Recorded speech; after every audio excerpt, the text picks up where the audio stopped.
పెద్ద ఎత్తున ఈ జిల్లాలో కూడా అన్ని మున్సిపాలిటీ 8 మున్సిపాలిటీలలో బీఆర్ఎస్ అభ్యర్థుల విజయం కోసం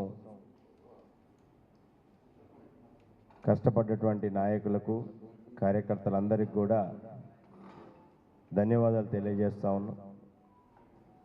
ఈ ఎన్నికల్లో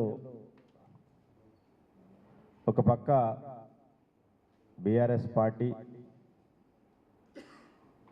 గతంలో కేసీఆర్ గారి నాయకత్వంలో జరిగినటువంటి అభివృద్ధిని ఎజెండాగా కాంగ్రెస్ పార్టీ అధికారంలోకి రావటానికి ప్రజలకు ఇచ్చినటువంటి వాగ్దానాలని తుంగలో తొక్కి ప్రజలను గాలికి వదిలేసి 25 నెలల పరిపాలనలో ప్రజలను వంచినటువంటి పార్టీగా ఒక పక్క, ఓటర్లందరికీ కూడా కేసీఆర్ గారి పరిపాలన అట్లాగే 25 నెలల కాంగ్రెస్ పరిపాలనకు తేడా చూడమని ప్రజలకు మేము వివరించడం జరిగింది. అనేక చోట్ల అధికార పార్టీ ప్రత్యేకించి ఈ జిల్లాలో మంత్రులు, ఎమ్మెల్యేలు వారికి ఉన్నటువంటి అధికారాన్ని అడ్డం పెట్టుకొని అనేక అక్రమాలకి పాల్పడటం జరిగింది. అభ్యర్థుల ఎంపిక దగ్గర నుంచి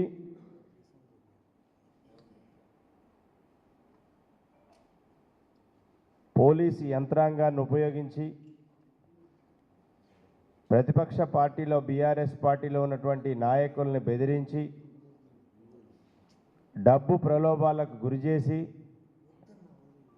కాంగ్రెస్ పార్టీకి అభ్యర్థులు ఓడిపోతారనేటువంటి భయంతో రాత్రికి రాత్రే రకరకాల ప్రలోభాలు పెట్టి అనేక మంది బీఆర్ఎస్ పార్టీ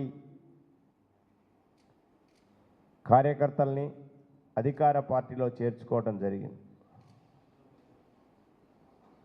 25 నెలల కాంగ్రెస్ పరిపాలనలో వాళ్ళు నిజంగా ప్రజలకు మంచి చేసి ఉంటే ప్రజలు వాళ్ళని బ్రహ్మరథం పట్టేవాళ్ళు.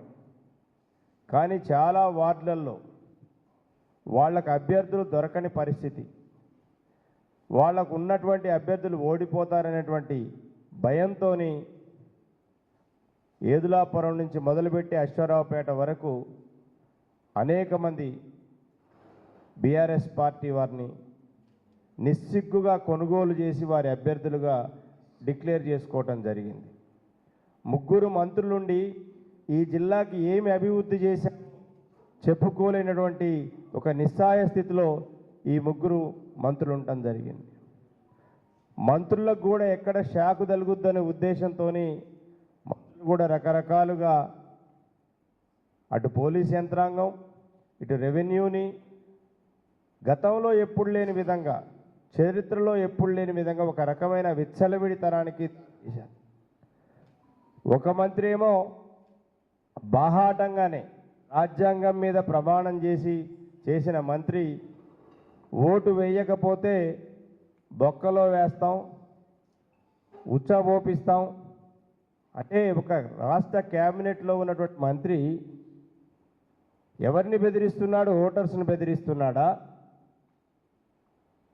బీఆర్ఎస్ పార్టీ నాయకులను బెదిరిస్తున్నాడా? లేదా వామపక్షాల నుంచి వారి నుంచి విడిపోయినటువంటి ఎన్నికల్లో సహకారం అందించిన సిపిఐ నాయకులను బెదిరిస్తున్నారా?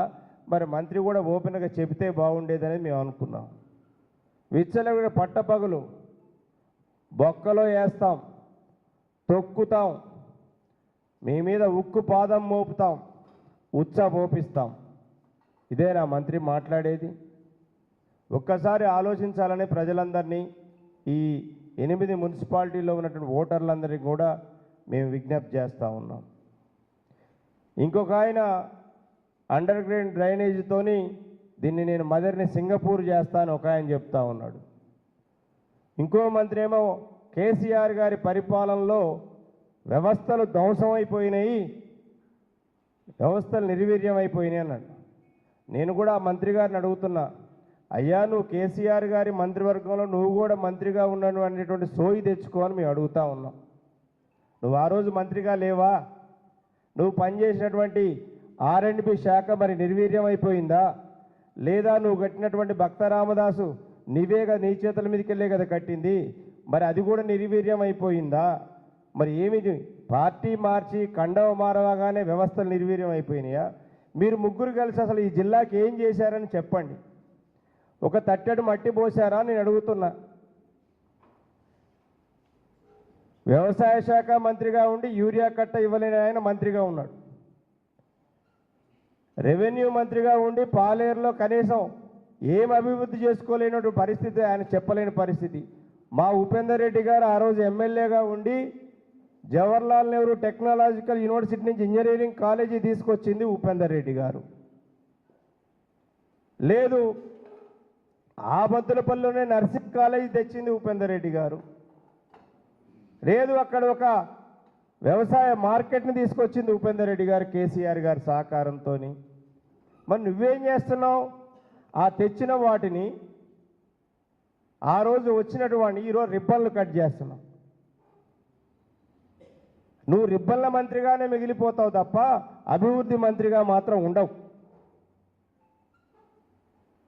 ఓడిపోతామనే భయంతో రకరకాల ప్రలోభాలు.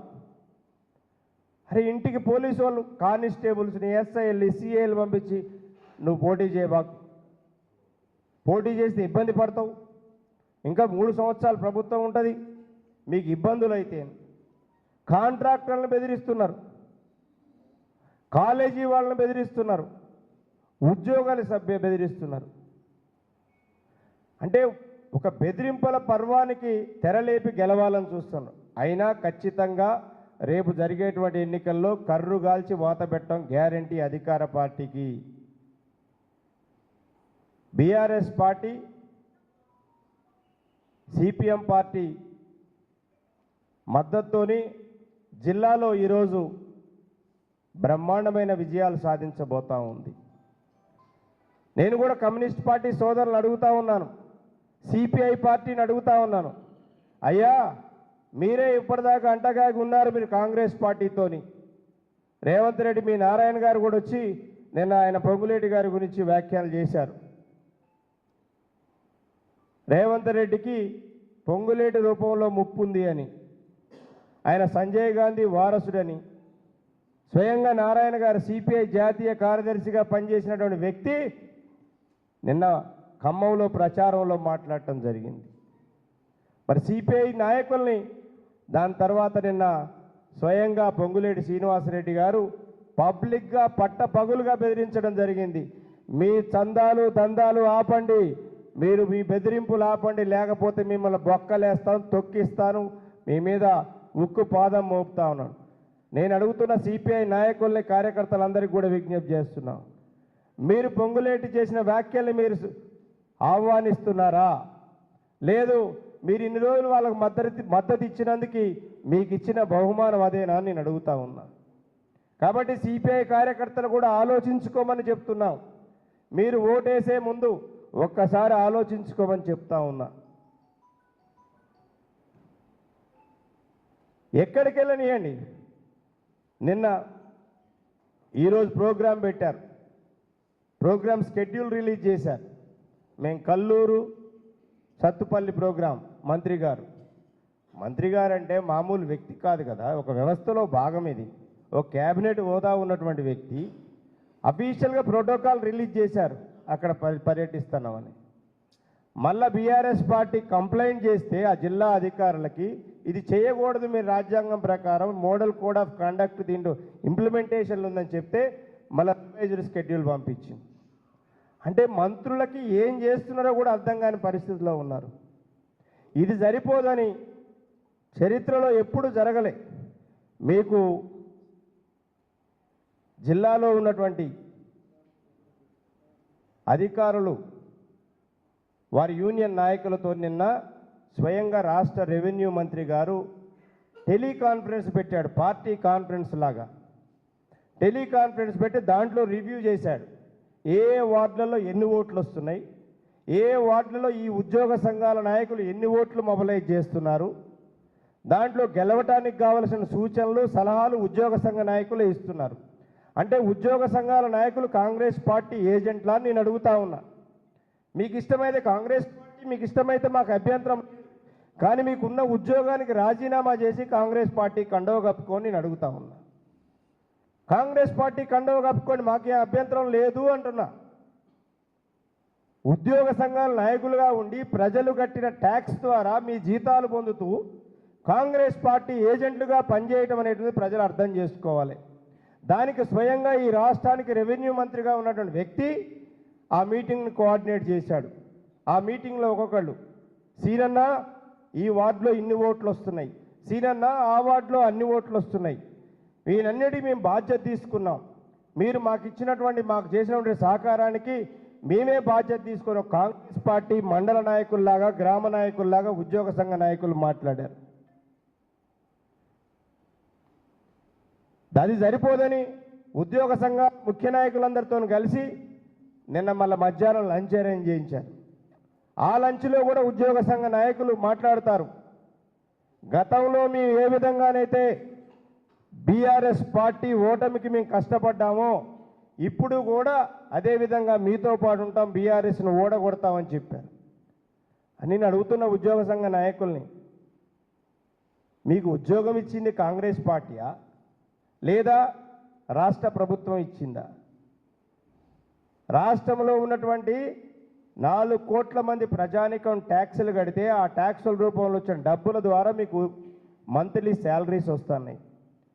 ప్రజల సొమ్ముతోని మీరు ఉద్యోగం చేసేటువంటి వాళ్ళు ఇవాళ ఏదో ఒక రాజకీయ పార్టీకి మీరు ఏజెంట్లుగా మారటం కరెక్టేనా అని నేను అడుగుతా ఉన్నా.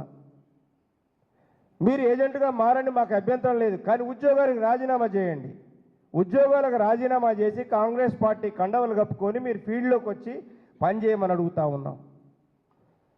మీరందరూ కూడా మీడియా మిత్రులందరూ కూడా దీన్ని వినాలి. నిన్న వారు ఏమేమి మాట్లాడుకున్నారనేది ఒక్కసారి వినండి అందరూ. వాళ్ళ దగ్గరికి వెళ్ళి ఇంటర్వ్యూ చేసి వాళ్ళ ఉదయం నుంచి ఇప్పటి వరకు 6 వార్డులు తిరిగాను. ఆ 6 వార్డులలో కూడా ఆ లోపాన్ని సరి చేసుకొని రావడం అనేటటువంటి జరిగిందన్న. సో అత్యధిక మెజార్టీతో గెలిపించడం కోసం మేము ప్రయత్నం చేస్తాం. మీరు మాకు ఇచ్చినటువంటి హామీని మేము మర్చిపోం. మీరు మా సమస్యలను పరిష్కరించడానికి మీరు కొత్తగా ప్రయత్నిస్తున్నందుకు మీకు ప్రత్యేకమైనటువంటి ధన్యవాదాలన్నా. ప్రధానంగా మాకున్నటువంటి 2వ వార్డులో 252 మంది ఎంప్లాయీస్ మనకే ఉన్నారన్నా.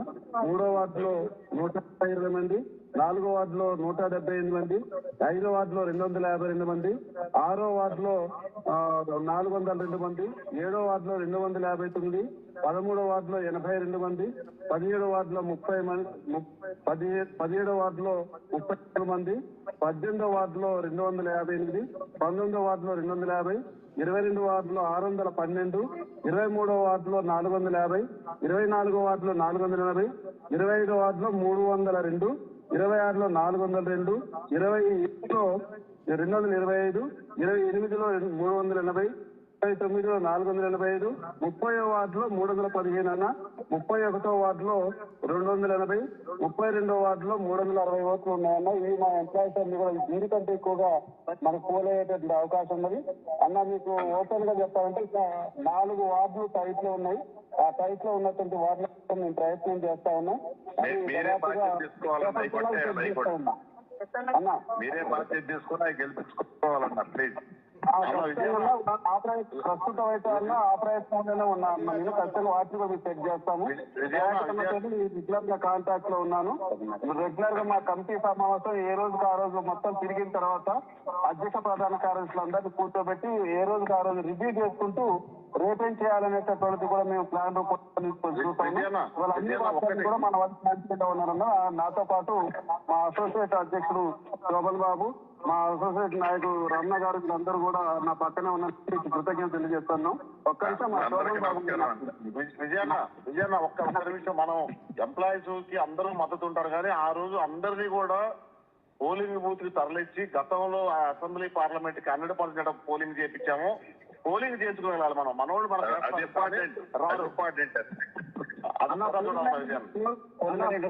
అన్న పోల్ మేనేజ్మెంట్ కూడా ఎట్లా చేసుకోవాలనేటటువంటిది కూడా మేము ఒక ప్లాన్ ఆఫ్ యాక్షన్ తయారు చేసుకున్నాం అన్న. పోల్ మేనేజ్మెంట్ కూడా అవుతుందన్న. ఓకే ఓకే కోడ్ మేనేజ్మెంట్ కింద మేము చూస్తున్నాం అన్న. అన్న జయపాలన్న వేలాద్రి అన్న సోమనాయ్ గారిని ఒక్క నిమిషం మాట్లాడు. నమస్తే అన్న. సోమనాయ్ గారిని ప్రెసిడెంట్ మాట్లాడాను అన్న. ఈ మొత్తం వార్డులన్నీ కూడా ఒక రౌండ్ తిరిగాము. ఇప్పుడు కూడా మేము ఫీల్డ్ ఉన్నాము. మనకు మినిస్టర్ గారు ఒప్పచెప్పిన పనిని 100% చేయడానికి మేము ముందుకు వెళ్తున్నాం అన్న. తప్పకుండా మేము సార్కి సపోర్ట్ చేస్తూ సార్ సహకారం ఇచ్చడానికి ముందుకుంటాను. థ్యాంక్ యూ అన్న. థ్యాంక్ యూ అన్న. థ్యాంక్ యూ అన్న. Thank you very much. Veladri అన్నగారు నమస్తే అన్నగారు. నా పేరు వేలాద్రి అన్న. నమస్తే అన్నగారు. టీజీఓస్ జిల్లా సెక్రటరీ అన్న నేను. తప్పనిసరిగా అన్న మీ ఇక్కడ మా బాధ్యత అనేది తప్పనిసరి. ఎందుకంటే టీవీల్లో చూస్తున్న ప్రజలు కూడా అర్థం చేసుకోవాలి. కాంగ్రెస్ పార్టీ ఉద్యోగ సంఘాల నాయకులు క్విడ్ ప్రో కో, నీకిది మాకిది అంటే నీకు సాయం చేస్తాం, మాకు హెల్ప్ చేయి. ఇక్కడ ఏం చేస్తున్నారు వీళ్ళు?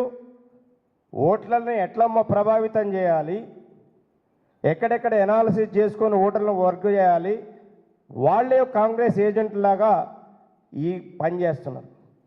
ఇది మేమేమంటున్నామంటే, ఒక ఉద్యోగి ప్రభుత్వం ద్వారా జీతం పొందుతూ కాంగ్రెస్ పార్టీ ఏజెంట్లుగా పనిచేయటం అనేటువంటిది నీకింత నాకింత అంటే క్విడ్ ప్రోకోలాగా.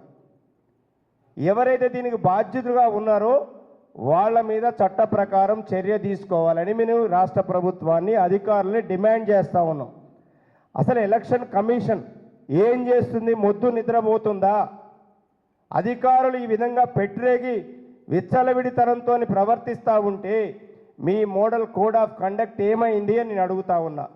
ఈ అధికారులందరినీ తక్షణం ఎన్నికల విధుల నుంచి వాళ్ళందరినీ మినహాయించండి అని మేము డిమాండ్ చేస్తున్నాం. ఈ జిల్లా కలెక్టర్ గారిని, అట్లాగే రాష్ట్ర ఎన్నికల కమిషనర్ గారిని. ఎవరైతే ఈ టెలికాన్ఫరెన్స్లో పాల్గొని పొంగులేటి శ్రీనివాసరెడ్డితోని ఇతర కాంగ్రెస్ నాయకులతో కుమ్మక్కైనటువంటి జిల్లా అధికారులందరినీ కూడా ఎన్నికల విధుల నుంచి తప్పించాలని డిమాండ్ చేస్తూ ఉన్నాం. 2, ఎవరైతే కాంగ్రెస్ పార్టీ ఏజెంట్లుగా దొంగచాటుగా పనిచేస్తూ బీఆర్ఎస్ని దెబ్బకొట్టాలని ప్రయత్నం చేస్తున్న అధికారులు ఉన్నారో వాళ్ళందరి మీద కూడా చట్ట ప్రకారం చర్య తీసుకోవాలని డిమాండ్ చేస్తూ ఉన్నాం. ప్రజలు కూడా ఆలోచించాలని చెప్తా ఉన్నాం. మీ పక్కన తిరిగే అధికారి కాంగ్రెస్ పార్టీకి వత్తాసు పలుకుతూ ఎక్కడ ఫెయిర్ ఎలక్షన్ జరుగుతాయండి? ఇంకా అధికారులే ఇంకొక అధికార పార్టీతో కుమ్మక్కయ్యి ఎన్నికలు నిర్వహించమనంటే ఈ రాష్ట్రంలో ఎన్నికలు, ప్రత్యేకించి ఈ జిల్లాలో ఏదులాపురంలో ఫెయిర్ ఎన్నికలు జరుగుతున్నాయా అని మేము ప్రశ్నిస్తూ ఉన్నాం. రేపు ఈవీఎంలు అక్కడ జరిగేటువంటి దగ్గర ఓటర్లను ప్రభావితం చేయరనే గ్యారంటీ ఉందా అని అడుగుతా ఉన్నా. 100% ఓటర్లను ప్రభావితం చేస్తారు వీళ్ళు. 100% మిగతా ఉద్యోగులను ప్రభావితం చేస్తారు వీళ్ళు. కాబట్టి ఓటర్లను ప్రభావితం చేసేటువంటి చర్యకి పూనుకోకుండా ముందు వీళ్ళని విధుల నుంచి మినహాయింపు చేయాలని ముందు తక్షణమే డిమాండ్ చేస్తున్నాం. దీని మీద జిల్లా కలెక్టర్ గారిని ఈ మధ్యాహ్నం కలుస్తున్నాం. మేము వారికి ఈ యొక్క కాల్ రికార్డింగ్ని కూడా వారికి అందిస్తాం. రాష్ట్ర ఎన్నికల కమిషన్ కూడా దీన్ని హైదరాబాదులో మా యొక్క లీగల్ టీం అందించబోతా ఉంది. అలాగే దీని మీద లీగల్గా కూడా మేము ప్రొసీడ్ అవుతామని మీడియా ద్వారా తెలియజేస్తూ ఉన్నాం. ఎవరైతే ఈ ద్రోహానికి కుట్రలో భాగస్వాములైనటువంటి అధికారులు, అట్లాగే ఈ కుట్రకి తెరలేపినటువంటి రాష్ట్ర మంత్రిగా ఉన్నటువంటి పొంగులేటి శ్రీనివాసరెడ్డి క్యాబినెట్లో ఉండటానికి అనర్హుడు. ఎందుకంటే రాజ్యాంగం మీద ప్రమాణం చేసి ఈ విధంగా చట్టాన్ని తన చేతిలోకి తీసుకొని చట్టాన్ని వైలేట్ చేసి తన యొక్క గెలుపు కోసం కుట్రకు తెలపరేపిన వ్యక్తిని తక్షణమే రాష్ట్ర క్యాబినెట్ నుంచి తొలగించాల్సిగా రాష్ట్ర గవర్నర్ని మేము డిమాండ్ చేస్తాం. రాష్ట్ర గవర్నర్కి విజ్ఞప్తి చేస్తున్నాం. మేము గవర్నర్ గారిని కూడా కలిసి ఈ యొక్క మా యొక్క రిప్రజెంటేషన్ని, అట్లాగే ఈ జరిగినటువంటి మొత్తం తతంగానంతా కూడా వారికి కూడా అందిస్తాం. గవర్నర్ గారి ఆఫీస్కి, అట్లాగే ఎలక్షన్ కమిషనర్ గారికి, అట్లాగే హైకోర్టులో కూడా దీని మీద మేము ఖచ్చితంగా మేము లీగల్గా ప్రొసీడ్ అవుతామని తెలియజేస్తూ జిల్లా ప్రజలందరికీ కూడా ఒకటే విజ్ఞప్తి చేస్తున్నాం. మంచేదో చెడేదో మీరు నిర్ణయించుకోండి. 10 సంవత్సరాల కేసీఆర్ గారి పరిపాలనని, తెలంగాణలో జరిగిన ఉద్యమాన్ని, తెలంగాణ కోసం జరిగినటువంటి పోరాటాన్ని, తెలంగాణ కోసం ప్రాణాలు అర్పించినటువంటి తెలంగాణ అమరవీరుల్ని గుర్తు చేసుకొని కేసీఆర్ గారి పరిపాలన గుర్తు చేసుకొని 25 నెలల్లో కాంగ్రెస్ పార్టీ మోసం చేసినటువంటి ఈ రాష్ట్ర ప్రజలకు ఇచ్చినటువంటి హామీలను తొగ్గులో తొక్కిన విధానాన్ని అన్నింటినీ మీరు గుర్తుకు తెచ్చుకొని ఒక్కసారి ఏది మంచో ఏది చెడో మీరు నిర్ణయించుకొని రేపు జరిగేటువంటి ఎన్నికల్లో మీ తీర్పు ఇవ్వవలసిందిగా ఈ జిల్లాలో ఉన్నటువంటి 8 మున్సిపాలిటీల్లో ఉన్నటువంటి ఓటర్లందరికీ కూడా విజ్ఞప్తి చేస్తూ ఉన్నాం. Thank you. కేంద్రాలకు తీసుకొచ్చి జాగ్రత్తగా ఓట్లు వేయించుకొని మంచిగా గెలిపించుకోవాలని చెప్పేసి మనస్ఫూర్తిగా కోరుకుంటూ, ఇది ఒక ధర్మానికి అధర్మానికి మధ్యలో జరుగుతున్నటువంటి ఒక పోరాటంలాగా తెలంగాణ రాష్ట్ర ప్రజలు చూస్తున్నారు. చాలా హామీలు ఇచ్చి మోసం చేసినటువంటి ఇప్పుడు నడుస్తున్నటువంటి ప్రభుత్వం, తెలంగాణ రాష్ట్రాన్నే తెచ్చినటువంటి ప్రభుత్వం నడిపిన 10 ఏళ్ళు సక్సెస్ఫుల్గా నడిపినటువంటి కేసీఆర్ గారి పాలనను, కేసీఆర్ గారు చేసినటువంటి అభివృద్ధిని చూపిస్తూ 2 నెలల్లో ఏమీ చేయని కాంగ్రెస్ ప్రభుత్వాన్ని కూడా ఒకవైపు చూస్తున్న ప్రజలు, ఈ ఉమ్మడి ఖమ్మం జిల్లాలో 7 మున్సిపాలిటీలు, ఒక కార్పొరేషన్ ఎన్నిక, ప్రజలు తీవ్ర అసహనంతో ఆవేశంతో ఉండడానికి కారణం కాంగ్రెస్ పార్టీ అలవిగాని హామీలిచ్చి, మోసపూరిత హామీలిచ్చి ఏమి చేయని దద్దమ్మలాగా ఉన్నటువంటి ప్రభుత్వం మీద ప్రజలు ఎక్కడికక్కడ తీవ్ర ఆగ్రహంతో ఉన్నారు. ఇక్కడే కాదు, రాష్ట్రం మొత్తం కూడా ఒక తిరుగుబాటు స్టార్ట్ అయింది. ఒక విప్లవంలాగా పార్టీ ఉవ్వెత్తున లేస్తుంది. కానీ ఓటర్ మహాశయులు మీరందరూ ఆలోచించండి. అన్ని పార్టీలు నిలబడ్డాయి. ముఖ్యంగా మనకి ఏ పార్టీ అవసరమో, ఎవరు మంచి చేస్తారో, ఎవరు అభ్యర్థులైతే మీకు న్యాయం జరుగుద్దో, ఎక్కడ వాళ్ళైతే ఏ పార్టీ గెలిస్తే, ఏ అభ్యర్థులు గెలిస్తే మనకు అందుబాటులో ఉంటారో, గతంలో చేసిన అనుభవం కూడా దృష్టిలో పెట్టుకొని అందరూ కూడా మంచిగా రేపు వచ్చి ఓట్లేసి 13వ తారీఖు నాడు విజయఢంకా మోగించాలని, అందరు దాంట్లో భాగస్వాములు కావాలని మనస్ఫూర్తిగా కోరుకుంటూ, జై తెలంగాణ, జై కేసీఆర్. అందరికీ కూడా హృదయపూర్వక నమస్కారాలు. ముఖ్యంగా గత 10 రోజుల నుంచి ఈ మున్సిపల్ ఎలక్షన్స్లో భాగంగా మీరందరూ సహకరించినందుకు మీ అందరూ కూడా మరొకసారి ధన్యవాదాలు తెలియజేస్తున్నాం. ముఖ్యంగా 2-3 విషయాలు ఇప్పుడు మీ ఫోన్ దీని గురించి ఇవన్నీ కూడా మా ఎమ్మెల్సీ గారు చెప్పారు. నేను ఉమ్మడి ఖమ్మం జిల్లా ప్రజలందరూ కూడా ఒకటే విజ్ఞప్తి చేస్తున్నాం, మీరు ఒకసారి ఆలోచించండి. ప్రభుత్వం అనేది అందరి కోసం పనిచేయాలి, ఒక పార్టీ కోసమో ఒక వ్యక్తి కోసమో కాదు. ఇవాళ ఈ బెదిరించడం అనేది, మరి మేము కూడా ఇప్పుడు గత 5 ఏళ్ళు ఇంతకుముందు ఎమ్మెల్యేగా ఉన్నాం. ఏ పార్టీ వాళ్ళు వచ్చినా, ఇంక్లూడింగ్ ఆ రోజు ఉన్న కాంగ్రెస్ వాళ్ళు కాదు, సిపిఐ కాదు, సిపిఎం కాదు, ఏ పార్టీ వాళ్ళు వచ్చినా అందరికీ పనిచేసినాం. ఎవరికి ఏం కావాలో ప్రభుత్వం నుంచి అందరికీ చేసినాం. మరి మేమైతే ఒక్కరోజు కూడా ఎవరిని బెదిరించలేదు. ఈ సంస్కృతి కరెక్ట్ కాదు. ప్రతి పౌరునికి కూడా ప్రభుత్వం నుంచి వచ్చే పథకాలు, దాని నుంచి వచ్చే మంచి చెడులు అన్నీ కూడా ప్రతి ఒక్కరికి వర్తించాలి. అది వాళ్ళ హక్కు. దానికి విరుద్ధంగా ఈరోజు మీరు ఓట్లు వేస్తేనే చేస్తాం, లేకుంటే ఓట్లు వేస్తేనే ఇల్లు ఇస్తాం, లేకపోతే మేము ప్లాట్ కూడా కొడతాం, లేకుంటే ఇంకోటి కూడా కొడతాం అని బెదిరించడం అనేది కరెక్ట్ కాదు. కాబట్టి నేను అందరూ కూడా మరొకసారి ఉమ్మడి ఖమ్మం జిల్లా వ్యాప్తంగా జరుగుతున్న మున్సిపల్ ఎన్నికల్లో పార్టిసిపేట్ చేస్తున్న ప్రజలందరికీ, ముఖ్యంగా మా ఏదులాపురంలో ప్రతి ఒక్కరికి విజ్ఞప్తి చేస్తున్నాం. మీరు ఒక్కసారి గుర్తు తెచ్చుకోండి, అంతకుముందు ఎట్లుండే, ఇప్పుడు ఏం చేస్తున్నారు, ఎట్లా ఉన్నది. ఇప్పుడు మీరు మా పర్టికులర్గా ఏదులాపురం మున్సిపాలిటీలో మొన్న ఒక్కరోజు మేము రాజీవ్ చౌక్లో నుంచి మొదలు పెడితే పెద్దండ వరకు మొత్తం దగ్గర ఒక 15-16 కిలోమీటర్లు తిరిగినాం. ప్రతి రోడ్డు మేము వేసిన రోడ్డే. అంతకుముందు ఈ కాలనీలో, అవుట్స్కట్స్లో ఉన్న కాలనీలో, బహుశా మీరు కూడా చాలామంది ఈ కాలనీలో ఉండుంటారు. అంతకుముందు ప్రభుత్వాలు ఎప్పుడు కూడా ఏ కాలనీకి వెళ్ళలేదు, ఒక్క రోడ్డు కూడా వేయలేదు.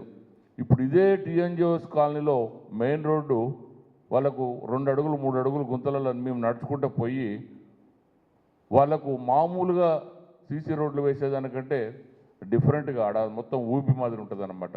డిఫరెంట్గా కొంచెం ఇంకా ఎక్కువ స్టాండర్డ్స్తో వేయించి వాళ్ళు ఈరోజు మంచిగా రోడ్డు మీద పోగలిగేటట్టుగా చేసినాం.